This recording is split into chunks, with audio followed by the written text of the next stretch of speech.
საქართველოს სახელმწიფო უსაფრთხოების სამსახურის სახელმწიფო უსაფრთხოების დეპარტამენტის თანამშრომლებმა კომპლექსურად ჩატარებული სპეციალური ღონისძიების შედეგად, რომელიც ბოლო 4 დღის განმავლობაში სამსახურის სხვადასხვა სტრუქტურული ერთეულის ჩართულობით მზადდებოდა, საქართველოს სომხეთის სასაზღვრო გამშვებ პუნქტებს შორის ნეიტრალურ ზონაში დააკავეს ძებნილი საქართველოს მოქალაქე, რომელსაც ბრალად ედება 2025 წლის 4 ოქტომბერს დაორგანიზებული ჯგუფური ძალადობისა და პრეზიდენტის სასახლის ხელში ჩაგდების მცდელობის პარალელურად დივერსიული აქტების მოწყობის მიზნით დიდი რაოდენობით ცეცხლსასროლი იარაღის, საბრძოლო მასალისა და ასაფეთქებელი საშუალებების შეძენა შენახვა.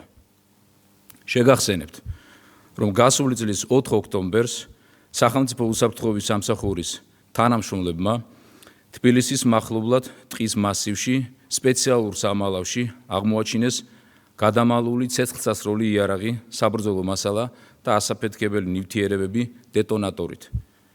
გამოძიებით დადგენილია, რომ უკრაინაში მოქმედი ერთ-ერთი სამხედრო დანაყოფის ქართველი წარმომადგენლის მითითებით დაკავებულს შეძენილი ჰქონდა ზემოთხსენებული საბრძოლო მასალა, რომლითაც 4 ოქტომბრის არეულობის ორგანიზატორებს საჭიროების შემთხვევაში დივერსია უნდა მოეწყოთ.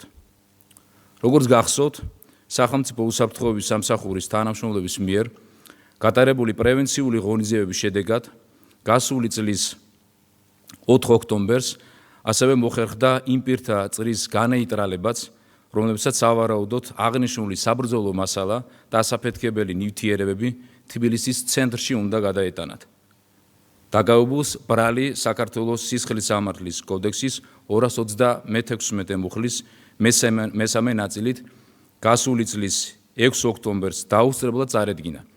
მეორე დღეს თბილისის საქალაქო სასამართლომ მის მიმართ აქვედი ღონისძიების სახით პატიმრობა გამოიყენა, ხოლო 8 ოქტომბერს პროკურორის დადგენილების საფუძველზე მის მიმართ გამოცხადდა ძებნა. გარდა აღნიშნული კვალიფიკაციისა, გამოძიება მუშაობს დამატებითი მტკიცებულებების მოპოვებაზე დივერსიული აქტის თუ საზღვრის უკანონო კვეთის მომზადების მიმართულებით.